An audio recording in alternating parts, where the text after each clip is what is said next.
नमस्कार, अग्निपथ देख रहे हैं आप। अग्निपथ में आज बात करेंगे आरएसएस बीजेपी का टशन, सपा कांग्रेस को टेंशन। क्या वाकई ऐसा ही है? दरअसल उत्तर प्रदेश में 10 सीटों पर होने वाले उपचुनाव में बीजेपी को संजीवनी दिलाने के लिए संघ ने भी मोर्चा संभाल लिया है। दरअसल लोकसभा चुनाव में उत्तर प्रदेश में बीजेपी जिस चुनावी परिणाम का सामना करना पड़ा, उसके पीछे की वजह संघ और बीजेपी के बीच खटास को माना जा रहा था। उधर उपचुनाव से पहले डिप्टी सीएम केशव प्रसाद मौर्य और सीएम योगी को लेकर भी चर्चाएं तेज रहीं, लेकिन हाल ही में केशव प्रसाद मौर्य ने सीएम योगी को देश का सबसे बेहतर सीएम बताकर विवाद पर अंकुश लगाने का काम किया। इस सारे घटनाक्रम के बाद अब राष्ट्रीय स्वयंसेवक संघ ने एक बार फिर कमान संभाल ली है। इसी कड़ी में मुख्यमंत्री योगी आदित्यनाथ और संघ के सह सरकार्यवाह अरुण कुमार की मौजूदगी में संघ सरकार और भाजपा संगठन के बीच समन्वय को लेकर एक बड़ी बैठक हुई, जिसमें सरकार और संगठन के बीच बेहतर समन्वय के साथ ही उपचुनाव की रणनीति, निकायों और वार्ड में पार्टी पदाधिकारियों की नियुक्ति समेत कई मुद्दों पर चर्चा हुई।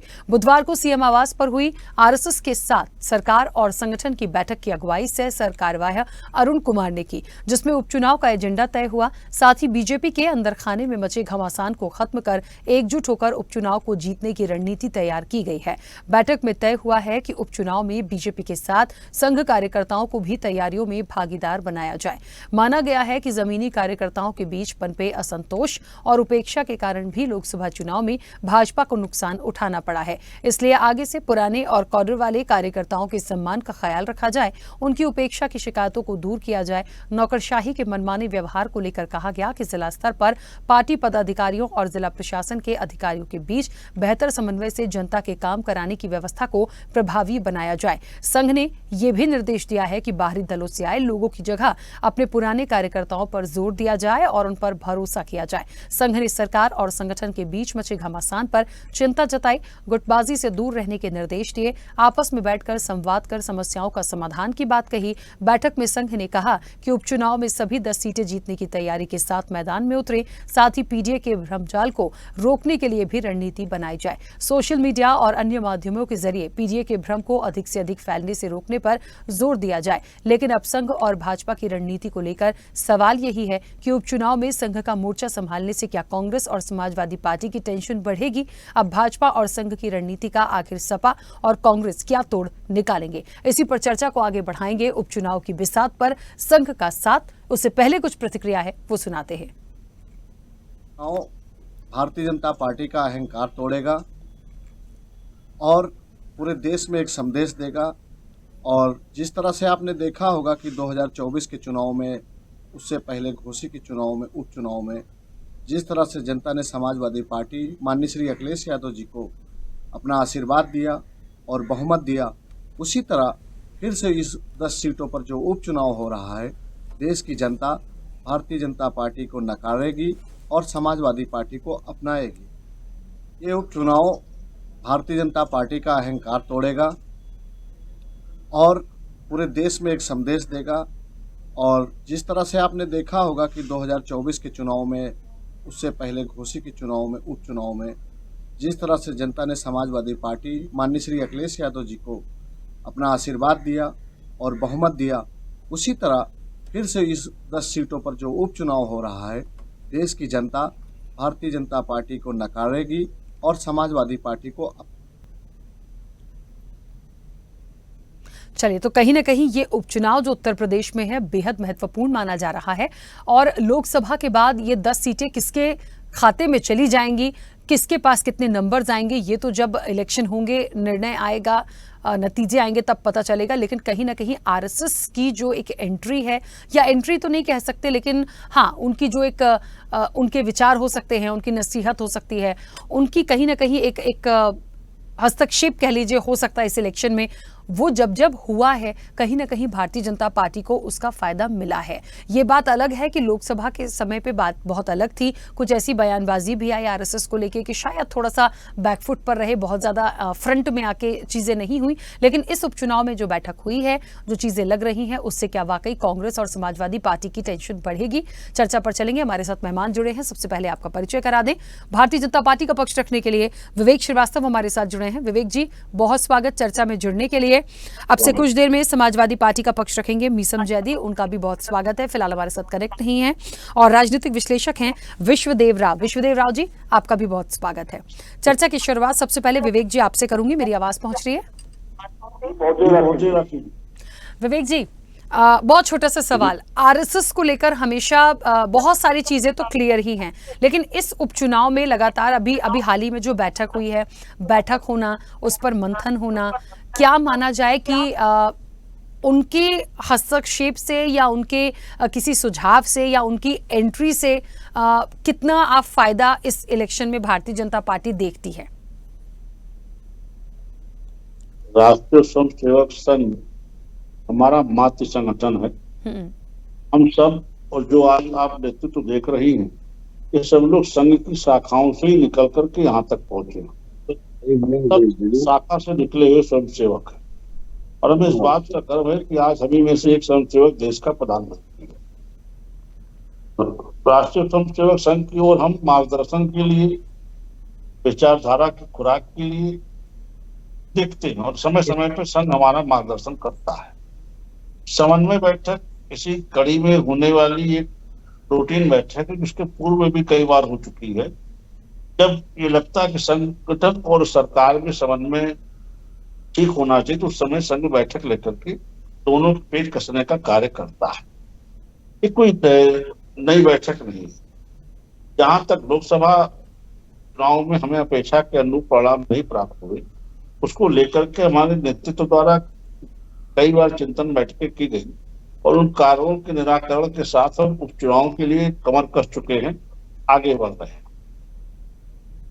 इस 10 की 10 सीटों पर हम भारतीय जनता पार्टी का परचम लहराने के लिए जी जान से सब लोग जुटेंगे और परचम लहराएंगे। इसमें किसी को संदेह नहीं होना चाहिए।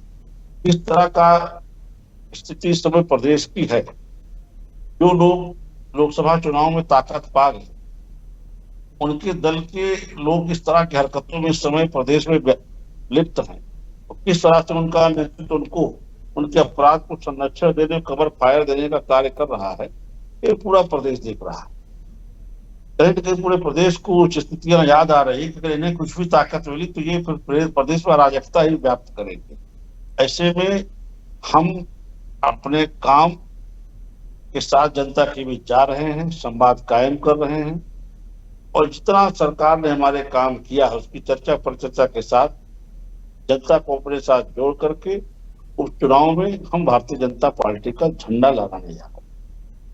जी ठीक है, चलिए विश्वदेव जी, आवाज पहुंच रही है? जी बिल्कुल, बताइए। विश्वदेव जी, जिस तरीके से कहा जा रहा है, देखिए कभी कभी ऐसी बातें आती हैं कि आरएसएस समय समय पर अपना मार्गदर्शन देता है या उन्हें लगता है, क्योंकि राष्ट्रीय स्वयंसेवक संघ है, मतलब वो एक ऐसा संघ है जो देश हित में अपनी बातों को रखने का पूरा अधिकार रखता है, अपने आप में एक अलग ही संस्था है। तो मुझे ऐसा लगता है कि यदि उनका कोई सुझाव आता है किसी भी इलेक्शन में, तो उसका कहीं ना कहीं भारतीय जनता पार्टी को फायदा मिला है। पिछले अभी जो हाल ही में लोकसभा हुए हैं उसमें बहुत सारी ऐसी बातों का जिक्र आया आरएसएस को लेके, जो सुनने में थोड़ा सा दुखद भी था। लेकिन ठीक है, इलेक्शन था, कुछ ऐसी प्रतिक्रियाएं आती हैं। लेकिन क्या वाकई में मोहन भागवत जी के दौरे को देख लीजिए या इस बैठक को देख लीजिए जो हाल ही में हुई है, या उनके सुझाव या उनका एक कहते हैं ना जजमेंट, यदि इस उपचुनाव में आ रहा है या उनकी एंट्री दिख रही है, तो क्या ये 10 सीटों पर भारतीय जनता पार्टी के लिए फायदेमंद होगा? किस तरह से आप इसको देखते हैं? एक बहुत सीधी सी बात, जैसे विवेक जी ने एक बात बोली अभी कि जब जब गलतियां, खामियां दिखती हैं तो आरएसएस हमारा पेरेंट संगठन है, वो हमारे पेच कसता है। मैं ये इस शब्द इस्तेमाल नहीं करूंगा, पेच कसता है। देखिए, राय मशवरा होता है दोनों पार्टी और संगठन के बीच में। आरएसएस एक संगठन, एक आध्यात्मिक और बौद्धिक संगठन के रूप में जाना जाता है, जो अपना प्रचार करता है, अपनी बातें अपनी दिशा निर्देश देता है कि इस तरीके से देश में ये चीजें होनी चाहिए। भारतीय जनता पार्टी अपने पॉलिटिकल पार्टी है, वो अपने हिसाब से उसको क्रियान्वित करती है समय समय पे, और समय समय पे राय भी ली जाती है आरएसएस द्वारा। लोकसभा चुनाव में जो उत्तर प्रदेश में खासतौर पे जिस तरीके से भाजपा को नुकसान हुआ, सीटें हारी, उसका खामियाजा कहीं ना कहीं आरएसएस और भाजपा के बीच में जो विवाद उत्पन्न हुए थे लोकसभा चुनाव के पहले और लोकसभा चुनाव के दौरान, कई ऐसी बयानबाजी भी आई। जो बीजेपी के अध्यक्ष हैं जेपी नड्डा साहब, उन्होंने बीच लोकसभा चुनाव में एक बात कही, आपको याद भी होगा, कि आरएसएस की हमें जरूरत होगी तो हम बोल देंगे, लेकिन भाजपा अब बहुत बड़ी पार्टी बन चुकी है, वो अपने कार्य को संभाल सकती है और चुनाव जीत सकती है। तो ये सब विरोधाभासी बयान बीच में आए थे। इससे कहीं ना कहीं उसके बाद चुनाव खत्म होने के बाद जब सरकार बन गई, उस दौरान भी सीटें कम आई, उस पर मोहन भागवत जी का बयान आए, उस पर भी कई चर्चा हुई। इसमें देखने वाली बात देखिए क्या है। देखने वाली बात यह है, आज 10 सीटें जो उत्तर प्रदेश की हैं, उनको आईना बना के देखा जा रहा है 2027 के चुनाव में। और उसके पहले आईना बहुत से आईने हैं कि देखिए हरियाणा चुनाव है, उसके बाद ही ये चुनाव होगा, लेकिन उसके बाद महाराष्ट्र में चुनाव है, बिहार में चुनाव है। 2 ऐसे राज्य में चुनाव है जो भाजपा के लिए बहुत महत्वपूर्ण है। 10 सीटें, अगर 10 में से 8 सीटें नहीं जीतती या उससे कम जीतती हैं, तो कहीं ना कहीं एक आने वाले जो राज्यों के चुनाव हैं उसमें कहीं ना कहीं असर भी पड़ेगा। एक बात और गौर करने वाली है कि आरएसएस और मुख्यमंत्री योगी आदित्यनाथ के लोगों के बीच में बैठक हुई है, लगातार बैठक हुई है। ये भी सुनने में आ रहा था कि मोहन भागवत जी जब गोरखपुर के दौरे पे थे, योगी आदित्यनाथ महाराज उनसे मिलने जाएंगे, लेकिन उस दौरान मुलाकात नहीं हुई उन लोगों की। ये खबर है उन लोगों के पास। तो ये देखने वाली बात है कि मुख्यमंत्री योगी आदित्यनाथ भाजपा के संगठन की आरएसएस की बात मानता है, बात समझता है। देखिए, एक चुनौती तो बहुत बड़ी है भाजपा के सामने, क्योंकि समाजवादी पार्टी और कांग्रेस दोनों इस समय ऊर्जावान स्थिति में है, और बसपा जो लड़ती थी उपचुनाव, वो लड़ रही है इस बार। और बसपा के लड़ने से ये त्रिकोणीय पूरा मुकाबला होने की उम्मीद लग रही है। और एक चीज और गौर करने वाली बात है कि समाजवादी पार्टी और कांग्रेस के बीच में जो गठबंधन की बात आ रही है सीटों में, 10 में से, आप देखिए एक महत्वपूर्ण चीज सीट क्या है, अमेठी रायबरेली की सीट। वहां उन सारी सीटों को मिला के वहां पर 5 सीटें आ रही हैं। 5 सीटों में से कितनी सारी सीटें समाजवादी पार्टी के हाथ में थी, कांग्रेस के हाथ में एक भी नहीं है। तो क्या समाजवादी पार्टी अपनी जीती हुई सीट अपने नाम पे वो कांग्रेस को देगी? ये बहुत बड़ा सवाल है आने वाले समय में, इस पे भी गौर करना पड़ेगा। जी बिल्कुल। अच्छा, एक बात मुझे महत्वपूर्ण यहाँ ये लगती है, विश्वदेव जी आप ही से पूछ रही हूँ ये सवाल भी मैं, जो ये बातें हैं कि ये तो ठीक है कि समाजवादी पार्टी और कांग्रेस का जहां तक गठबंधन है, लोकसभा में भी वो नंबर ऑफ सीट जिस तरीके से लेके आए वो भी अच्छी थी। इस उपचुनाव में यदि देखा जाए तो क्या लगता है आपको कि ये गठबंधन जो है एक कड़ी ताकत देगा? क्योंकि पीडीए के फैक्टर की भी बात हो रही है, ये फैक्टर पहले भी था। दूसरा, यदि मोहन भागवत बहुत अच्छे से कहते हैं नब्ज को टटोलना जानते हैं, वो चीज़ों को समझते हैं, तो उनको यदि मैं सामने रखूं, आरएसएस के एक फीडबैक को सामने रखूं, और ये वर्सेस में यदि मैं समाजवादी पार्टी और कांग्रेस को रखूं, तो क्या लगता है कि ये बहुत बड़ा एक कांटे की टक्कर हो सकती है? कर तो होगी, अब अच्छी खासी उम्मीद कर रहे हैं हम लोग 10 सीटों पे। जिस तरह से मुख्यमंत्री योगी आदित्यनाथ कैंपेनिंग कर रहे हैं, जिस तरह से मोहन भागवत जी ने लगातार दौरे किए हैं, जिस तरह से संघ के कार्यकर्ता, बहुत सीनियर लेवल के लोग भी यूपी में आना जाना लगा रखा है उनका लोकसभा चुनाव के बाद। एक चीज लेकिन उसमें ये गौर करिएगा कि जब संघ जो बातें बोल रहा है, उसको मुख्यमंत्री आदित्यनाथ की छवि इस समय सामने है, उनके ऊपर है 10 सीटों का। जेपी नड्डा साहब, प्रधानमंत्री जी, अमित शाह साहब, इन लोगों ने हस्तक्षेप इस समय तक नहीं किया है इन 10 सीटों के उपचुनाव में, और इन्होंने मुख्यमंत्री योगी आदित्यनाथ के हाथ में छोड़ दी है। जो रस्सा कसी बीच में आपको देती कि दोनों डिप्टी सीएम और सीएम के बीच में जो चर्चाएं आम बाजार में थी, वो सब साइड में करते हुए ये बातें आ रही हैं सामने कि मुख्यमंत्री जी अपने दम पे इन 10 सीटों पे चुनाव लड़वा रहे हैं, और उनका चेहरा सामने है इन 10 सीटों पे। तो ये इसके बनाम ये दोनों जो लड़कों की जोड़ी है, इसका दावा है। ये एक चीज इसमें बहुत इंटरेस्टिंग ये हो रही है कि बहुजन समाज पार्टी उपचुनाव लड़ रही है, उसका भी अच्छा खासा वोट बैंक है इन सभी सीटों पे, और लोकसभा चुनाव और विधानसभा चुनाव में बहुत अंतर होता है। देखिए ठीक है। रत्न जी, इसमें विधानसभा चुनाव में मायावती जी को कम आंकना ये घाटे का सौदा होगा सभी दोनों पार्टियों के लिए, बिल्कुल तीनों पार्टियों ठीक है। जी। चलिए, समाजवादी पार्टी का पक्ष रखने के लिए तारिक अहमद लारी हमारे साथ जुड़ गए हैं। तारिक अहमद लारी जी, बहुत स्वागत चर्चा में जुड़ने के लिए। मेरी आवाज पहुंच रही है? जी जी मैम, पहुंच रही है आवाज आ रही है। तारिक अहमद जी, मुझे ये बताइए कि आरएसएस की जिस तरीके से बैठक होना, इन उत्तर प्रदेश की ये जो उपचुनाव है ये बेहद महत्वपूर्ण है, ये 10 सीटें बहुत महत्वपूर्ण हैं, तो क्या मानते हैं कि कहीं ना कहीं समाजवादी पार्टी या कांग्रेस के लिए मोहन भागवत का या आरएसएस का एंट्री होना इस इलेक्शन में, वो किसी भी मकसद से हो रहा हो, वो सुझाव दे रहे हैं, वो नसीहत दे रहे हैं संघ की तरफ से, वो जो भी कर रहे हो, लेकिन क्या इसको एक चुनौती मानते हैं? मैम, अभी मुझसे पहले आप किससे बात कर रही थी? हमारे किस पार्टी साथ के थे वो? राजनीतिक विश्लेषक विश्वदेव राव। अच्छा, विश्वदेव राव जी को इतनी तमीज नहीं है कि एलओपी, लीडर ऑफ ऑपोजिशन, एक संवैधानिक पद पर बैठा हुआ व्यक्ति है, उसको लड़का लड़का कह रहे हैं। ये तमीज नाम की कमीज नहीं पहनकर बैठते हैं यहाँ पे क्या? और आपने भी नहीं टोका। नहीं, तारिक अहमद जी, तारिक अहमद जी, उन्होंने बोला वो अभी इलेक्शन के समय पे जो 2 लड़कों की जोड़ी फेमस हुई थी, उन्होंने उस परिप्रेक्ष्य में बोला। तारिक अहमद जी, ये भी बोला कि 2 लड़के, नहीं नहीं नहीं, उन्होंने वो लोकसभा में जो पीएम मोदी कहा करते थे 2 लड़कों की जोड़ी, शहजादे हमने सुना 2 लड़कों की जोड़ी, उन्होंने उस परिप्रेक्ष्य में बोला। उन्होंने पर्टिकुलर अखिलेश यादव या राहुल गांधी को नहीं कहा कि ये 2 लड़के जो कर रहे हैं, नहीं, ऐसा उन्होंने नहीं बोला। ऐसा बोला होता मैं उनको इंटरप्ट करती, ये मुझे लगा। ठीक है, चलिए, ठीक है, चलिए, मुझे जो सुनाई दिया, क्योंकि आवाज उनकी कम आ रही थी, फिर भी मैंने आपसे कंफर्म किया। ठीक है, हाँ ठीक है। चलिए, अब आपने आरएसएस की एंट्री की बात की थी। आरएसएस तो हमेशा से बीजेपी के साथ रही है। ये आप लोग की गलतफहमी है, सबकी गलतफहमी है कि आरएसएस ने इस इलेक्शन में बीजेपी का साथ नहीं दिया। ये एक नैरेटिव फैलाया गया, ये एक झूठ फरेब मक्कारी की बातें फैलाई गई कि आरएसएस ने साथ नहीं दिया इसलिए ऐसा हुआ। ये आरएसएस ने साथ नहीं दिया, ये जनता ने साथ नहीं दिया।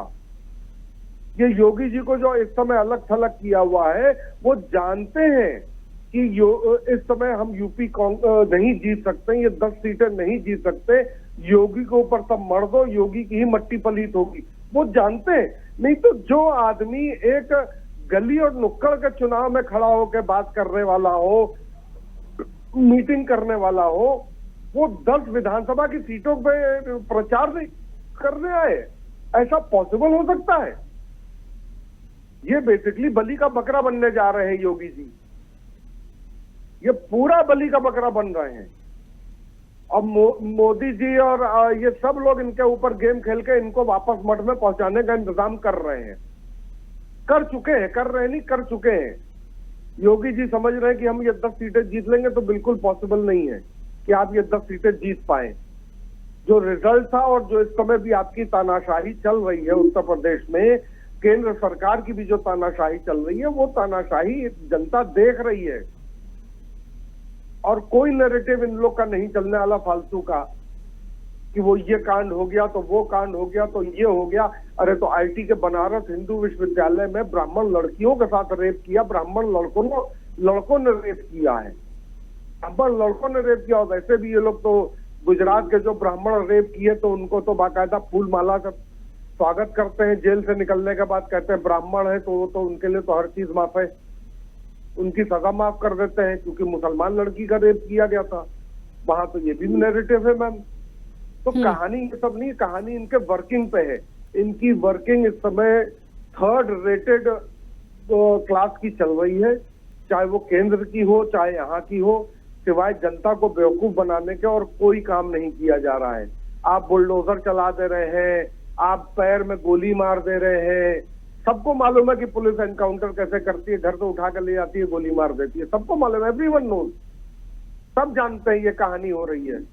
चाहे वो मध्य प्रदेश हो चाहे वो उत्तर प्रदेश हो, यही कहानी चल रही है इस समय। अभी ममता बनर्जी जी ने बुलडोजर चला दिया था बीजेपी के ऑफिस में, तो चूल्हे हिल गई थी इन लोग की, चूल्हे हिल गई थी। कई दिनों तक इनके पूरे हिंदुस्तान में बुलडोजर बंद थे। लगता है फिर ममता बनर्जी जी जो है किसी दिन बुलडोजर अच्छे लोगों पे फेर देंगी, चाहे वो शुभेंदु अधिकारी हो, चाहे वो शुभेंदु अधिकारी हो, तो इन लोग कई साल तक फिर बुलडोजर भूल जाएंगे ये।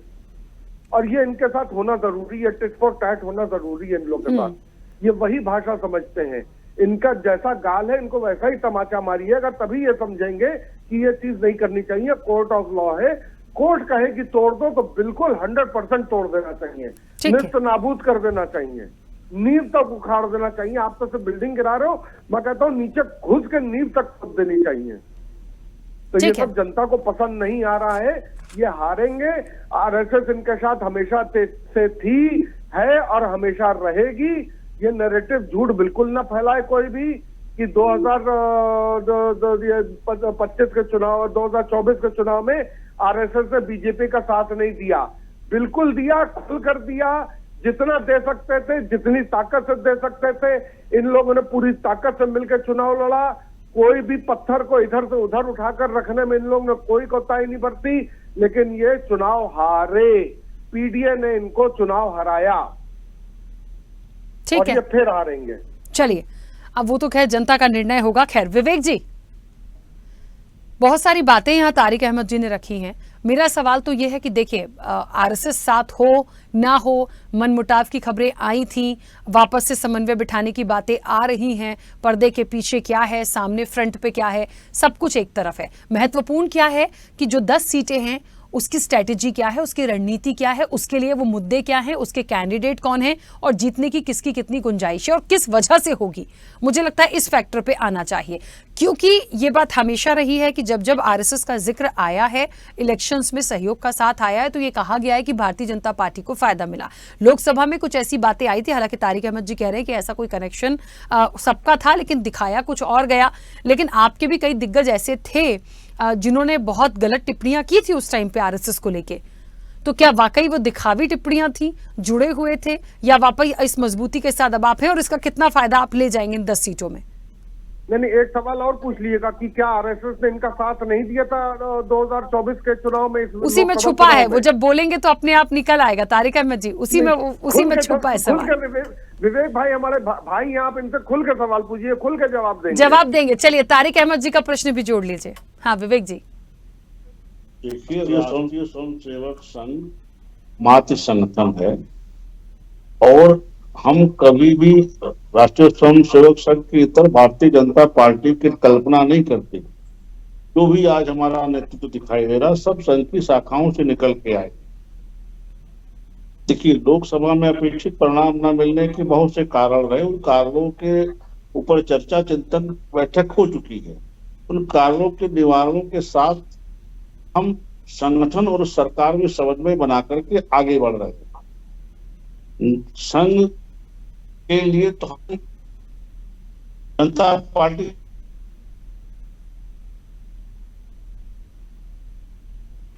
विवेक जी, आवाज नहीं आ रही आपकी?